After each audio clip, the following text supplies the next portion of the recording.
Do the. Alright. Hi everyone, I'm Nick. I'm a new member of Alpha State Paranormal Club. And I'm Liz, and I'm the vice president of the Alpha State Paranormal Club. Hold on, we're going. Introduction started. Yeah, introductions. Yeah. I'm here.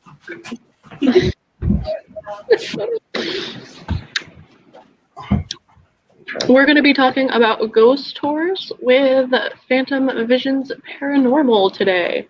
I was actually wondering. Hi everyone. My name's Craig. I'm the director of Phantom Visions. And I'm Samantha. I'm assistant director of Phantom Visions. And we're here to talk to you about our ghost tours and everything. We've been around for 2 years. We branched off from another team that we were a part of and started our own thing.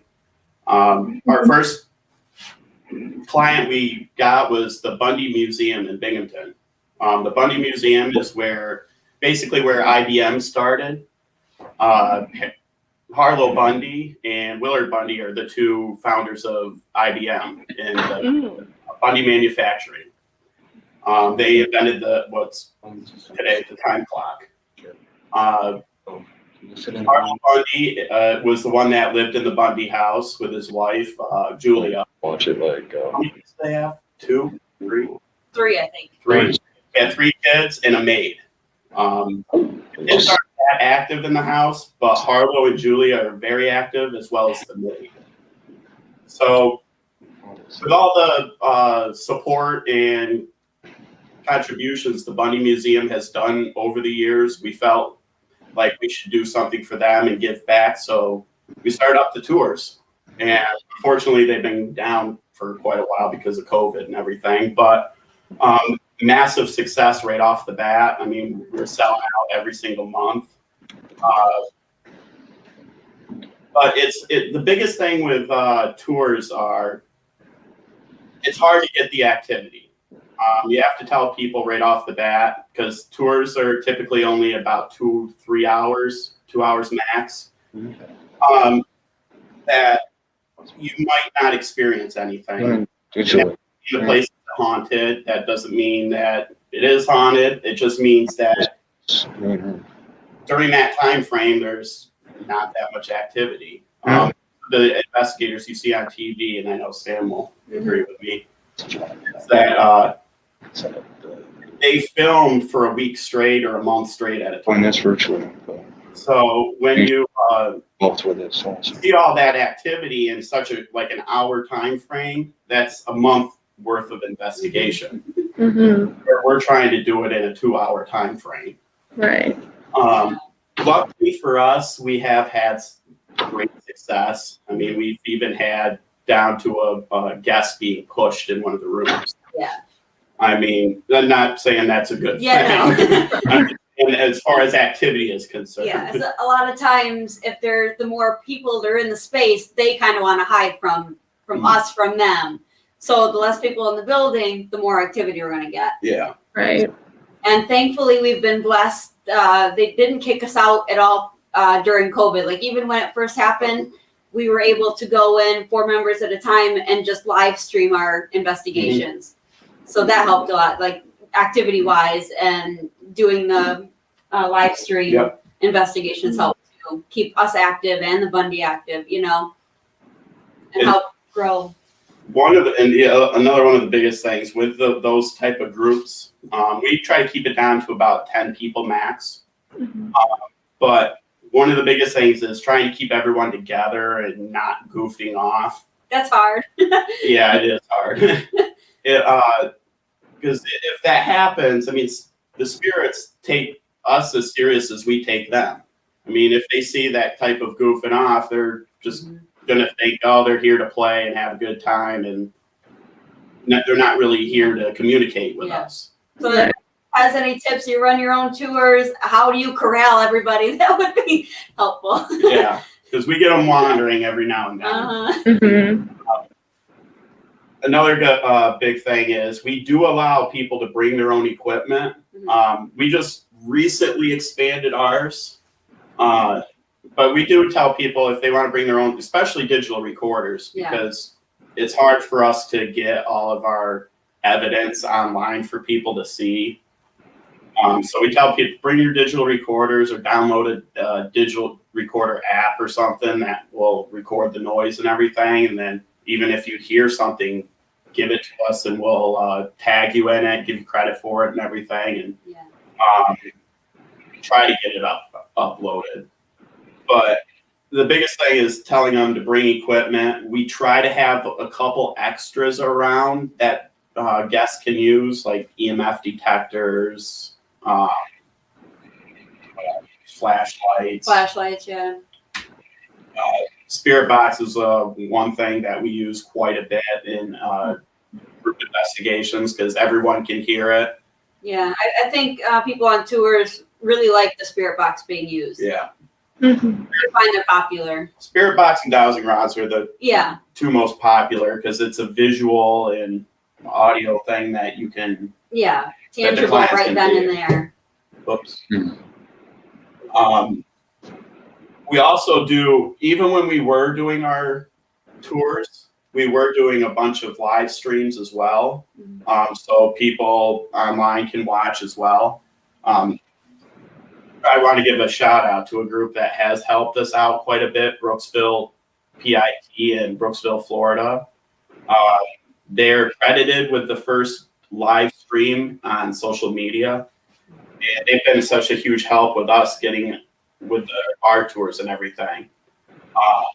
They tour what, the Jenny Wade House, right? No, Mace Stinger. Oh, yeah, that's right, May Stringer House. Um, Is where they did theirs. Yeah, and he gave us a bunch of our equipment too. But we also for this year we're starting up another tour at Old Mill Village in New Milford, PA. Old Mill Village is hard to describe. It's a village that the board of directors designed and everything years ago. They took a bunch of the old buildings in New Milford and brought them onto a property and made like a kind of like an old style town out of it. There's a one-room schoolhouse, a post office, Church, general store. There is a church, right? Oh. Okay, not church. General store, Yeah. A lodge. Mhm. There's a museum in there that they have a bunch of other stuff in there that we've had quite a bit of activity, including a flashlight moving on its own. And that's another one, good place that we're going to be doing tours from. And what's unique about this place is with all these different buildings, each month we can focus on a specific building. So guests and everything are going to get a unique or different experience every time they come, which is different from the Bundy. People come, like we've had repeated guests at the Bundy, which is great. Yeah. But if they come like 2 or 3 times and might not experience anything, then word of mouth might get out and everything. Like getting bored because we're just, you can only do one house so many times. Yeah. In Old Mill Village, what's unique about that is spirits are attached to certain parts of the village. So a spirit that might be at the schoolhouse won't be communicating at the lodge and vice versa. So that's where that big unique experience is going to come in for them. I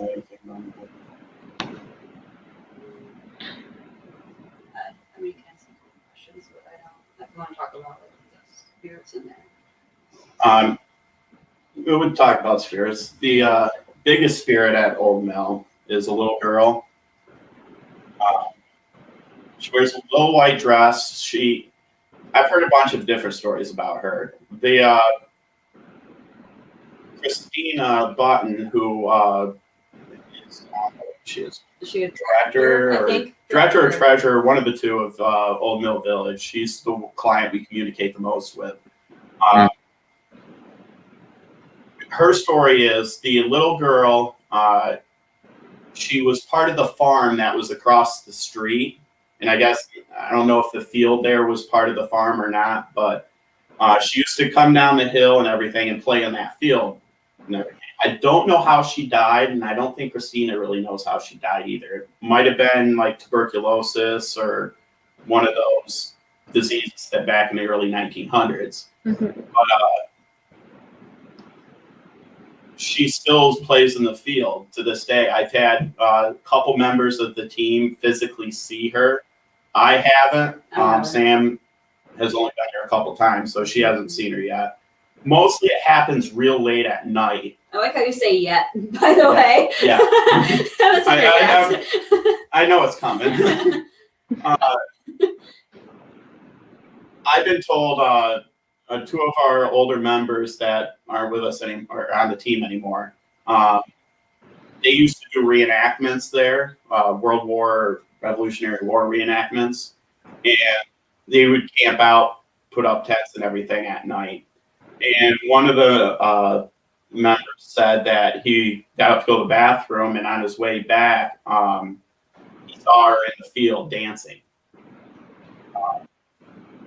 He also said that he saw her by the fire pit when in the middle of camp the one time. But I haven't seen her. Numerous people at the village have. So it's only a matter of time before we do. Yeah. It sounds like anyway. The other popular one is a elderly man, early 70s, mid 70s, I would say, that is in the lodge area. What's funny about this guy is we were doing a Halloween tour there, and I had my SLS here going. And the SLS camera, if people aren't familiar with it, it runs off an Xbox Connect motion sensor camera, and it'll show stick figures on a tablet. So I'm going around the lodge with it, and all of a sudden a figure appears on the chair by the table. And you could figure out what it was at first because it was like in an awkward position, like it could have been a dog or something. But all of a sudden it dawned on us, being at the lodge and everything, that he could have been passed out like this on the table, drunk. So that's why you see this here, the Trigger object. Jack Daniels. Very popular trigger object. Next time we went there, we took a couple shot glasses, Jack Daniels, poured them in there and everything, and sure enough, boom, he appeared. So that was almost a dead giveaway that, yeah, he's a mean old drunk inside the lodge. People have seen like a face coming out of the window of like a long tongue hanging out. Christina has a picture of it. I didn't. Yeah, I I'll didn't hear send that. it to you. And that's who I think it is him. Like he's maybe parched or something, and it's tongue hanging out. Lots of people come in, get him a drink or something. Maybe. There's also a woman that is located in the lodge that we're still trying to figure out what she is. Mm-hmm.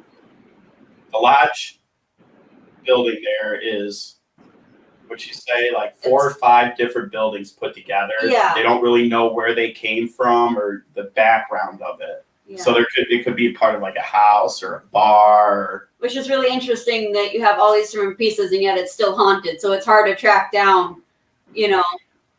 who comes with what piece and where and everything. There's also a second floor to it that I don't know if it's even. She said storage the last time we talked about Oh, it. she Storage, did. I don't know if we. But they used to sleep up on the upstairs. Oh, that's what it was. Okay, Yeah. they used to sleep upstairs. But there's footsteps, right? They hear walking above. Yeah, and that's why I put my recorder on the thing, ceiling yeah. frame. Yeah. But yeah, with them with Old Mill Village tours there, they'll be starting. Hopefully, I got to contact Christina. Hopefully next month, but we'll be doing a building each month, and then kind of like a walk around of they have a creek there that used to have a old bridge going across it. back in 2011, we had a bad flood here. I don't know if you guys had it as well, but it wiped out the bridge. They still have it on the land, but it's not attached to anything. It's just on the ground. But they've had numerous reports of the bridge being haunted and everything. So we're going to do like kind of at the end, like a walking tour on the outside and have a bunch of different equipment going around, like our motion sensor or the REM pod, see if something will pop up along the way. Yeah, that's cool though, being able to have separate buildings to work in. Yeah. We've only actually been in the schoolhouse, the lodge, and the museum.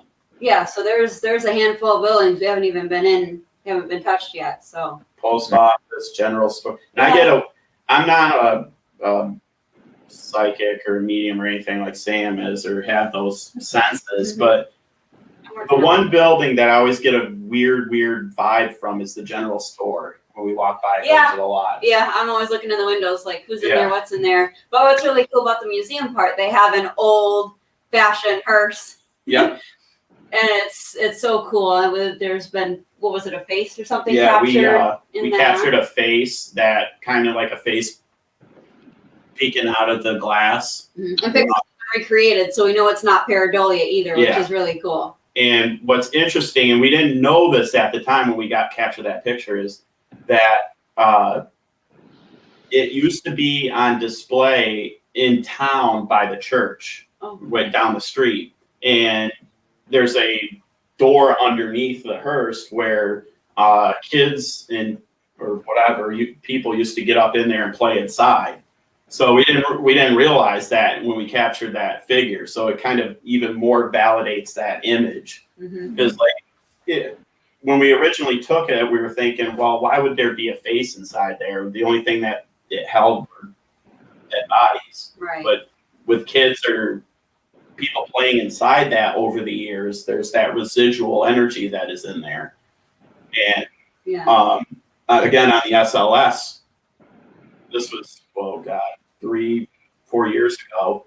I had my SLS up on the glass of the hearse, and it showed two figures in it. Well, it originally showed one figure, and then a second one appeared, and it literally looked like they were playing patty cake in there.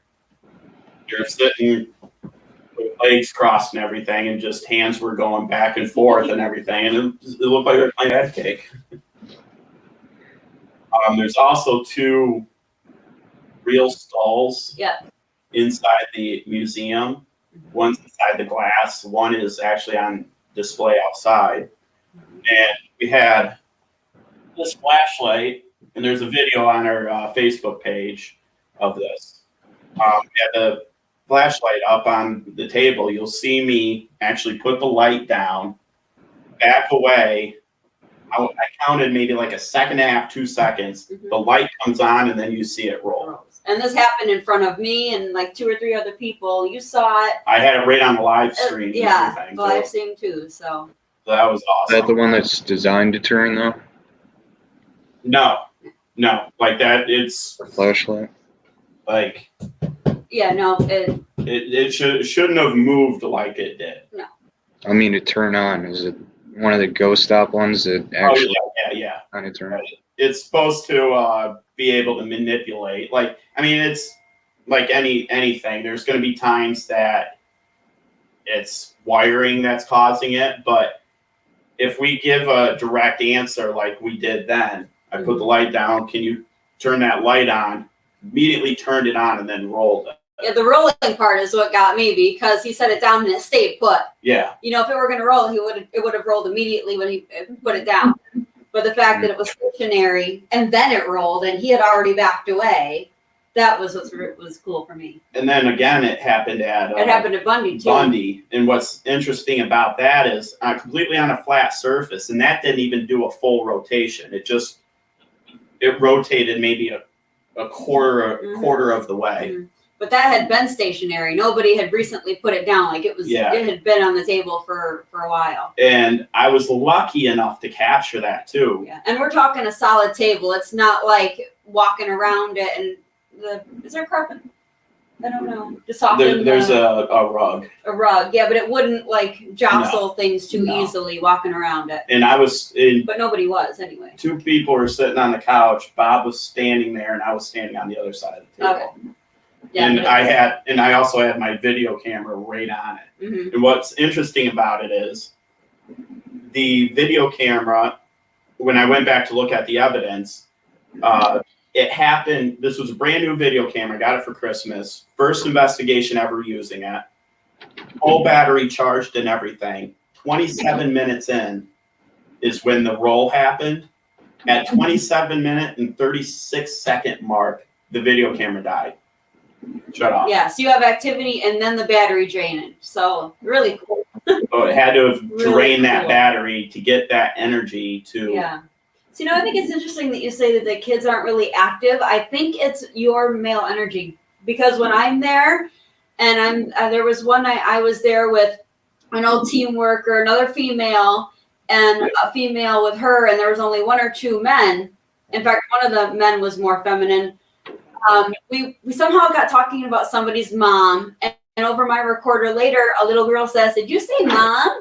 I've also gotten, and this was from a little girl's voice, I've also gotten EVPs of, again, this same old team member, Mandy, and she asked if Emma or Kate, we were up in the ballroom this house has, and she was asking if one of the girls would want to play, and there's silence for like a few seconds, and then you hear, "I will," in a child's voice. Like, I've gotten children's voices repeatedly, and I think it might just be they're drawn to more, or they're more likely to come out with the feminine energies in the house. Mm-hmm. Mhm. To that, more comfortable. Because I get a lot of kids. Because back then, you got to think too that the kids, especially in the Bundy, the kids were more used to dealing with the maid, Mary, and everything, and probably spent more time with the mom. Arlo probably wasn't around that much. Absolutely. Or don't bother. Don't bother Dad. Yep. Yeah, it would make sense. Yeah. Stop thinking about that. Another couple trigger objects we use at the Bundy. Besides Harlow's favorite drink. I've got that's for the kids because I know again. Speaking of Harlow's drink, what's interesting about him, the Jack, and one reason why we use it, we were down in the basement. The basement is filled with the owner of the Bundy, I guess, brings a bunch of African artifacts back. And we were down there trying to see if anything was attached to the artifacts. And then all of a sudden, Harlow decided he was going to communicate. And I guess Harlow used to go down in the basement and hide from his wife and take some shots of whiskey. So we actually got him saying, "Where's the whiskey?" down in the basement. So we have that and the cigars. Also, we use they got pipes inside the house that we use. And that's where the REM pod here comes in handy. We got this little tray, and we can take the trigger objects like the cigars or whiskey, put it on this tray, and if they touch the actual trigger, the REM pod will go off. So that was one of the objects that one of the members of Brooksville, Jesse, built for us. Great object to use with the trigger objects. And there's a bunch of other things that we use that are located around the Bundy for triggers. His pipes. They got a bunch of fine china and stuff on the table. We've used that before. I've brought my own teacup and saucer with a little spoon to trigger either the maid or the wife or whoever, want a cup of tea, or can the maid make me a cup of tea, things like that. I brought just this past investigation last month, 2 weeks ago. 2 weeks ago, I brought a deck of cards and poker chips with me to see if that would trigger anything. One thing we do need to try to start bringing is pool stick. Oh yeah, he played pool. Yeah, Harlow, I guess, was one of the top pool players in the state. So his actual pool table is located in Mark Twain's house, wherever Mark Twain was living down in Elmira. But yeah, I'm sure if we brought a cue stick in there. Another big family that lived there were the Hopkins. We tried to communicate with them. They actually owned the house the longest of the family, Elizabeth and Edward. You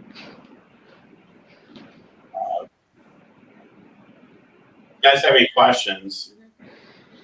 Yeah, when you're doing like a ghost tour, like when you walk into the room for the first time, do you start with a history? Do you start with the settings? Like We give a brief history of the house during an introduction. Then we try to tell a little bit about the activity that we experience in each room. Now, the ghosts of the Bundy they like to touch people. So we do have to say, if you don't want to be touched, if that really freaks you out, you have to voice it, whether it be out loud or in your head, but to make it known that you don't want to be touched, because they will. I've had my wrist squeezed. He's been touched in the carriage house, not the house yet. Yeah, the carriage house, that one got me. So they touch. So we just remind them stuff like that. And the biggest thing with tours is everybody whispers and talks, and that ruins any evidence for our recorders. Right. So you have to go in before you do anything. It has to be the first thing. Make sure if you whisper, say it, announce it. Hey, I just spoke, or I made this noise, or I bumped into this, or that was me, for the recorder's sake. Yeah, we try to tell them first. That's like very first thing we try to tell everyone. Rule number 1 is no whispering. If you do whisper, like Sam said, state it out loud so we know it in the recorder when we go back and listen to it. Even like now, when I first started doing this, I was guilty 100%. Oh, we all are. Yeah, whispering. it's a hard habit to break. And now when I'll even voice the most ridiculous things going back in the recorder. If I trip over myself, I just acting like an idiot. It's a good habit to get into. Yeah, just. That was me. Yeah, and I'll tell a quick little story. I know it was one of our tours and everything, and it was one of Sam's friends that came. Oh, yeah. And I'm going over my recorder and everything, and I can't remember what it was, but it was a clear, full sentence. Class A, what I thought was a Class A VP, I heard it, and I immediately froze. I was doing something I was listening to it on my computer, but I was doing something else as well. And I heard it, and I'm just froze, chills down my spine and everything. I sat there for a good 5 minutes still before I even did anything. Yeah. Grabbed my phone, I immediately sent Sam a text. Oh my God, I have the best EVP ever. Sending this message to everyone, geeking out that I caught the best EVP in history of paranormal. I sent it to Sam, and she goes, "Oh, that's my friend." I actually heard her say what he had captured, but he was further away than I was. So what I actually heard her say, and thankfully I remembered her saying it, you got on but it was in that hush, it was a whispered, so it didn't sound like a person, they weren't loud. And that's one of the biggest reasons we try to keep everyone together, because if we do get somebody drifting off by themselves and we capture that whisper and we have no one around to physically say whisper into the recorder. Yeah, because mind you, we don't just have our equipment with us from room to room to room. We will lay recorders and whatnot in other areas and then just do our investigation as we go. Yeah, most of us have 3. So if somebody sneaks off and we don't know it and they say something in a room and we didn't know it, we're coming back oh my gosh, nobody was in this room and we captured this voice. Mm-hmm. So it's a problem. Any other questions? What was your favorite, what's your favorite location to do ghost tours in? I would say mine, I'm very anxious about Old Mill. I think that's going to be a huge success. They do ghost walks every Halloween, and the ghost walks are completely booked out. Mm-hmm. And then we do, the last 2 years, we've done a 4-hour investigation there, but it's between 8 and midnight, and it's a little pricey, so I can understand that being a turnoff for most people. So that's what gave me the idea to present the ghost tour idea to Old Mill. Do a 2-hour for 15 or 20 buck Yeah. investigation and try to get more people out there to experience it. See, I'm on the other, like, I like the Bundy because I've gone into the house alone, like in the morning. I've got 2 older kids in school, and then recently had a baby who's 4 months old, so I've been out for a while. But I've been in the house 11 o'clock in the morning, just me, one other person, and I've heard footsteps alone in the house, and we get EVPs. So it doesn't matter day or night, it's active. And I like collecting that evidence because it's new things to bring to clients when we can start opening back up for ghost tours and things like that. Right. You know, it's active all the time, and I love it. And I'm not as in October, I'm a part of a new haunted attraction in Binghamton called Slaughterland Scream Park. I'm their tarot reader. So October weekends, I'm committed to them and not this. So last October, since we were closed for the haunt, it was my first time at Old Mill. So I just need to get in those buildings more to, you know, get myself, have the experiences and the activity happen for me that you do. So like, that's why I say the Bundy for me right now, but I'm sure Old Mill has to grow on me. Yeah. So, I guess for me too, I'm anxious for Old Mill is the 2 4-hour investigations that we've done. There hasn't really been that much activity during them. That's the other reason I say Bundy. There was like 1 or 2 big, huge things that happened in the schoolhouse or the lodge. Those were the only 2 buildings we were doing. Yeah. Excuse me.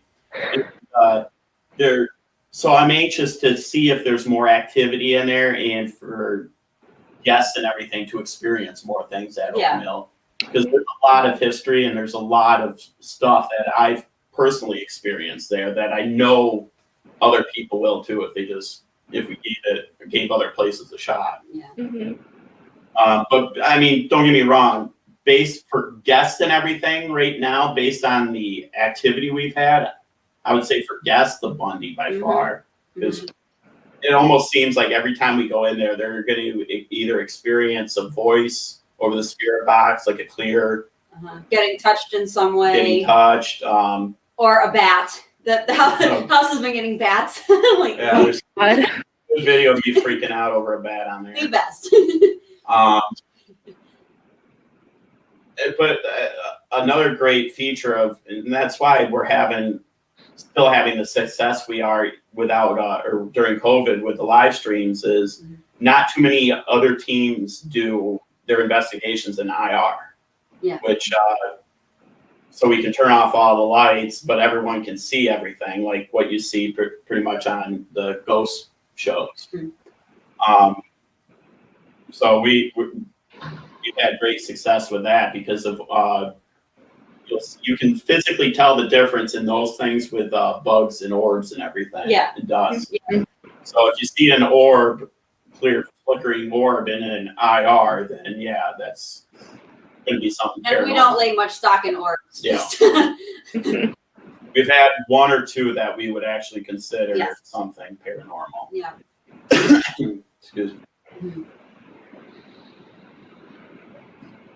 Any other questions? Did you have a question? Did he talk then, like how they started the group and stuff like that? I don't think So, so. like, how was Phantom Visions Paranormal, the group, founded? We found it, April 8th. We just had our 2-year, not that. Yeah, 2 year. 2-year was April 8th this year, but 2019, April 8th. We used to be a part of another team.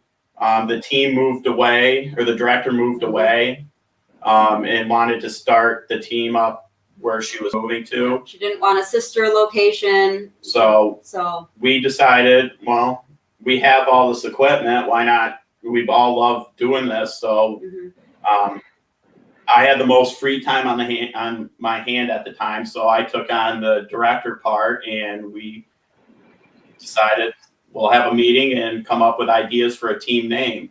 And we voted, and Phantom Visions was the winner. And we started from there. We went on, Vistaprint, got all our ordering done. We were lucky enough to have, 6, 7 people at the time. Yeah. To start the team off. And then once we got the tours going, a couple other members joined. I actually met a cousin that I never knew I had doing one of the tours, so that was cool. She ended up joining the team. But we're sitting at 6-7 people right now. Yeah. But what's exciting is Sam will be taking over this summer the Binghamton team, and I will be going down south to South Carolina, and I got a couple things I'm going to be working on down there, but I'm going to be creating a second Phantom Visions team in South Carolina. So I'm going to be working on getting people down there. I got a couple places that I want to check out to get tours started down there, and we're both going to be still part of the same fan page on Facebook, but we're going to create 2 separate groups where we're going to live streams through. So Phantom Visions is definitely, the name is advancing. Yeah. We have a merchandise store as well through Teespring. And it's not like we just did this just from our tours. I mean, yeah, they're very popular, but I love helping the small clients just as much. All the money we make on the tours, we donate 100% back to the museum. We don't keep a single cent. Yeah. All this is to help continue preserving these locations and to give back what they give back to the community. Yeah, and also prove that the paranormal does exist and ghosts are out there. Anything else? Yeah. How did each of you individually get into the paranormal field? I had an experience as a child. I was 11 years old, and I woke up one night and went out to get a drink. It was thundering and lightning out. And I was walking by, I was in my living room, and between our living room and this family room or whatever, formal room, we had a fireplace, 2 sliding door here and a sliding door down the kitchen. Well, I was walking by, and I heard scratching from on the outside on the front door. Well, I thought I did, and I didn't pay any attention to it, but so I went and got my drink, came back, I heard it again, like louder. So I opened up the door, peeked in a I don't know what it was. I want to say it was lightning, but it was blue as blue on my shirt. A flash of blue light, and I saw just a face and 2 hands peeking on the side window of the door, one of those tall, thin windows. That's creepy. Yeah, that's so creepy. Yeah. Creepy. I screamed bloody murder. I mean, I'm 11 years old. I screamed bloody murder. My parents came bolting down the hall. Nothing there. Our house sat back a good 75 yards from the road. And my dad opened up the door. There was not a soul in sight. Like, there's no way humanly possible a person could have gotten a hiding distance away from that door before my dad got to the front door. My parents still to this day say I'm crazy and was sleepwalking. I wasn't. Now, fast forward, 15 years. I was dating this girl, and I went over to her house one day, and she said, "You want to watch this show called Ghost Adventures?" Now, that was when it first started, and I was like, "Yeah, sure." Started watching. I'm like, "Oh, this is awesome! I didn't know this was an actual thing."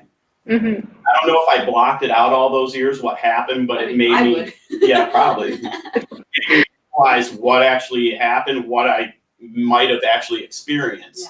And I started Googling different paranormal stuff and happened to find this team locally and started following them on Facebook. And I was living down south at the time, but I found they were back here in New York. And when I moved back to Binghamton, I happened to be on like a job search page. I don't know, just looking for random stuff. And I saw them advertising looking for an investigator. So I sent in my resume and everything. I didn't know how to actually apply for a paranormal job. Right. So I sent in a resume. It's not your 9 to 5. And next thing I know, I get a call saying, "Do you want to join the team?" And I started doing this. Huh. After the first investigation, it became like an addiction. It was like a drug. I just wanted to go on every investigation I could possibly go on.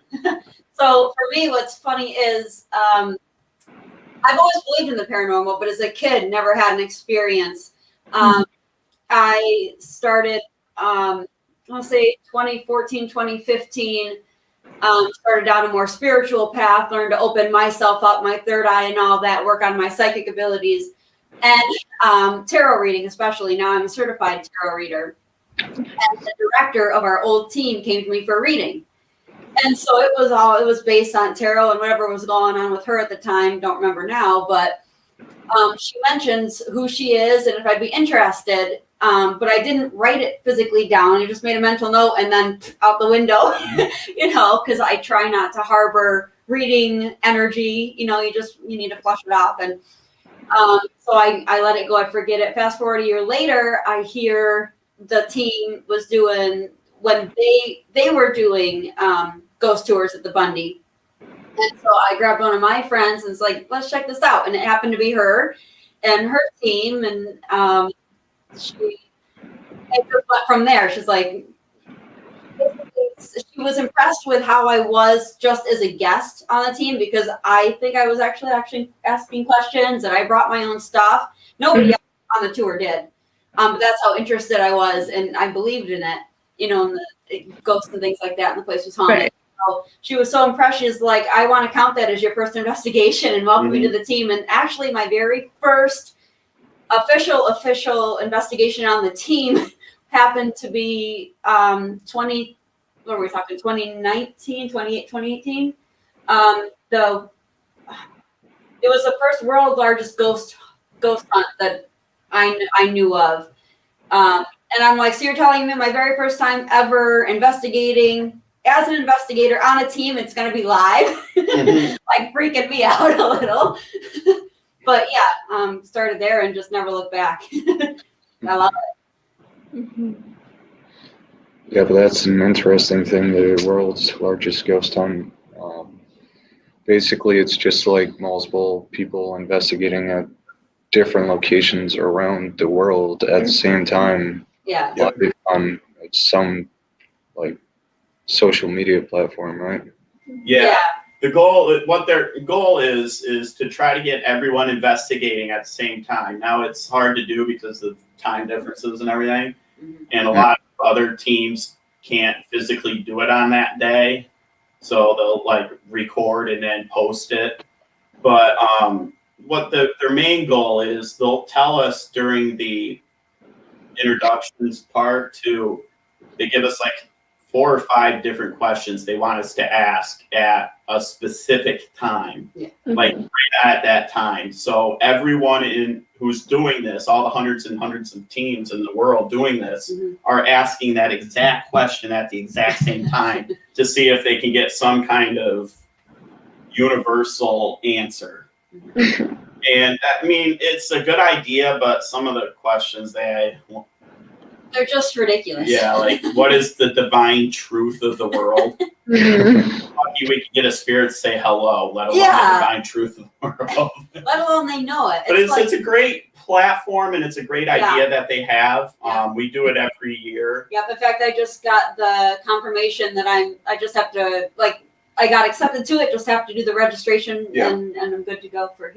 Yeah, and I love the idea behind it. Like they do charge people for it, but their idea of it is to get you to do it as like a tour, like and so they can get more money for these historical locations, and that is what they want us to focus on the most. Is they don't want you just to pick like my house here that we're in right now is haunted. I have a couple spirits in here. They don't care about my house. They want historical locations, certified, because all that money they make, they split and they give back to the historical locations. So yeah, we're paying maybe $50 for the event, but the location we're specifically doing is going to make more money in the long run. Yeah. So that's more what it's about.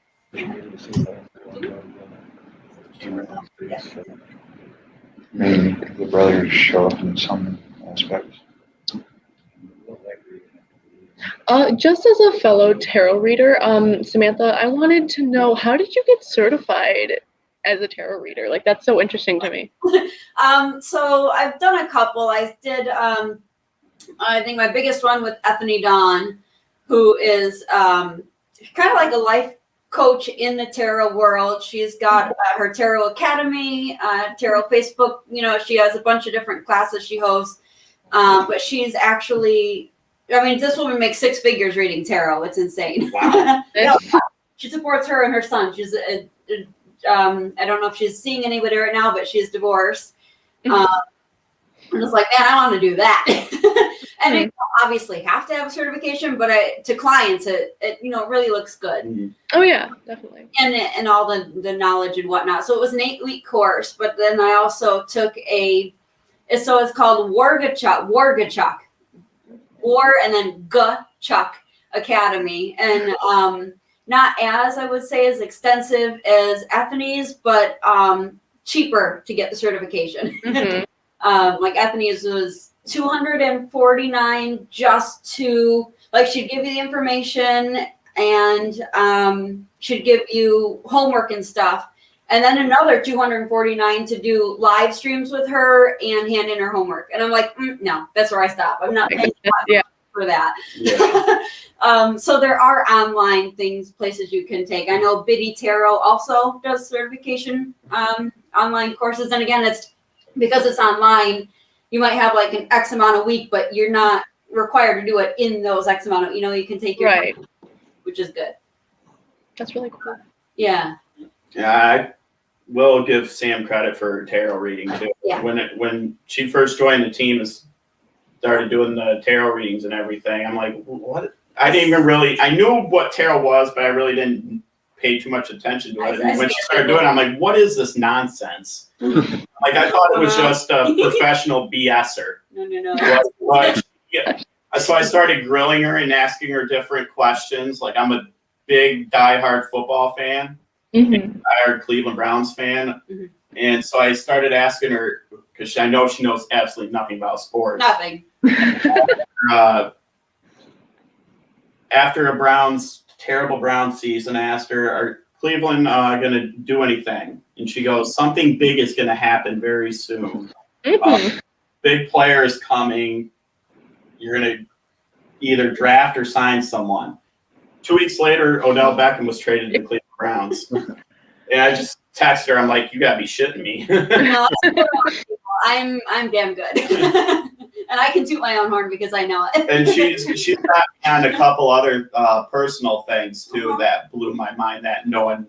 Right. Well, again, I'm an intuitive reader. It's not like, I've got a general knowledge of the book meanings and whatnot and the cards general, but I can have the same card come up for 3 or 4 different people and they will mean completely different things. I had one woman come for a reading and she wanted to know about a job situation. That's the other thing. I don't like to be told. It's like, just give me a general idea, like work, relationship, travel, whatever, and then I will tell you.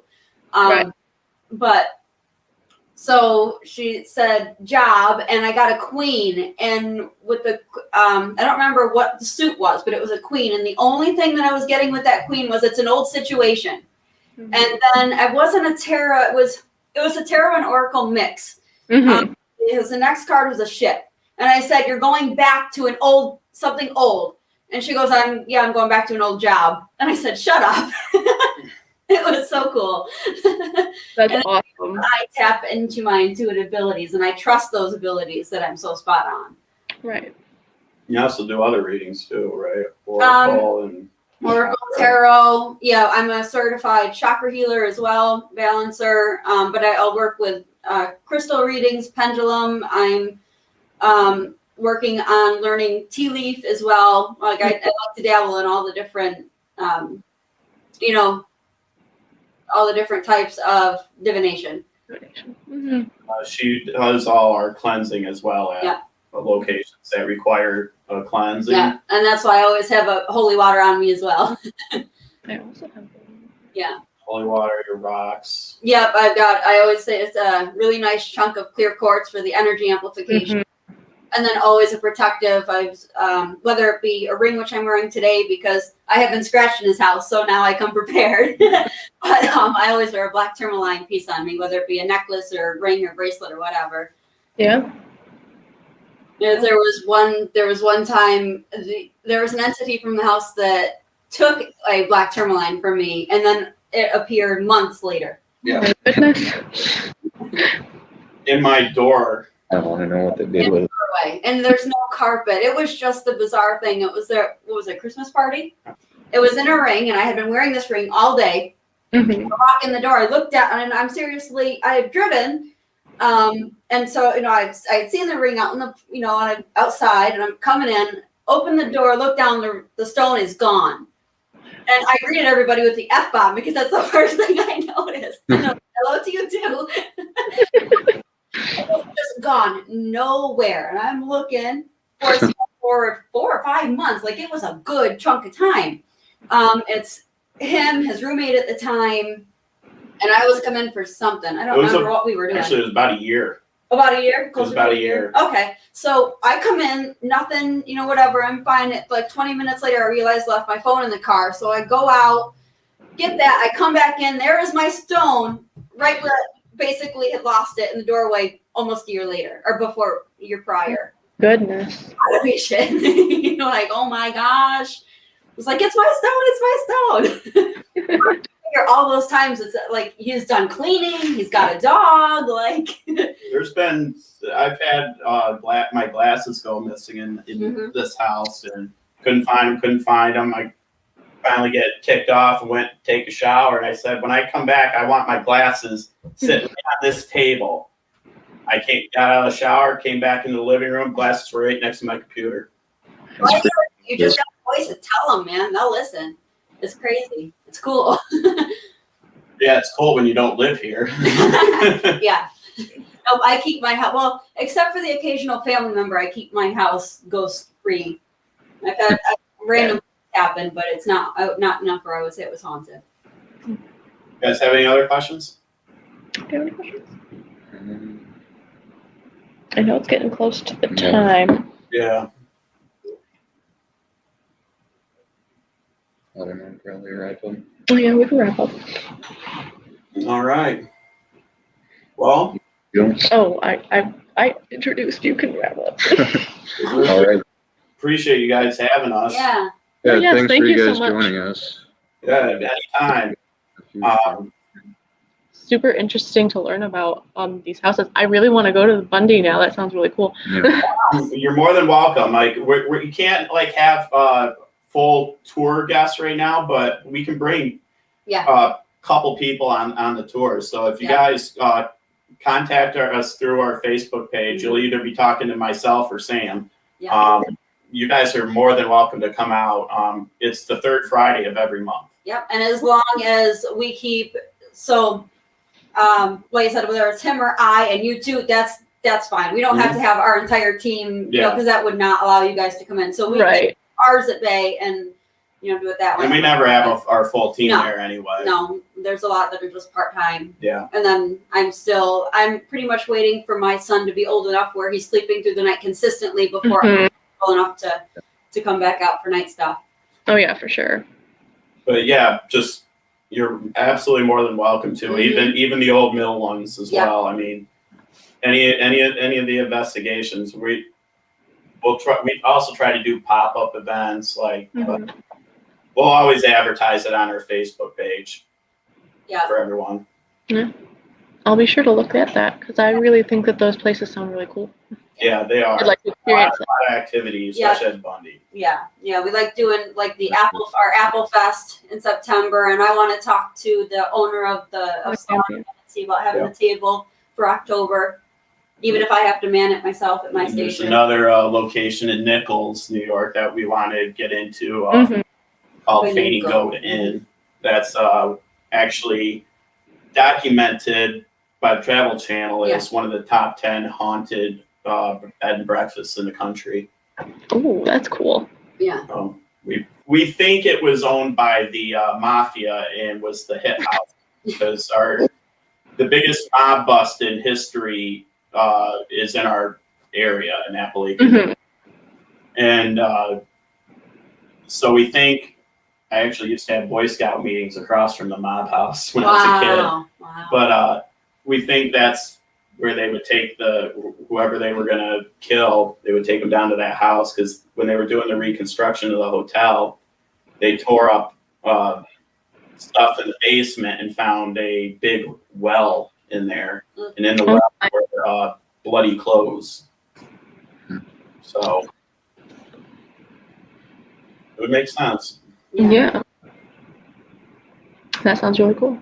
Well, thanks for talking to us, and it's been a really good hour. Yeah. Yeah, thanks for having us. It's been Absolutely. fun. Have a good night, guys. You too.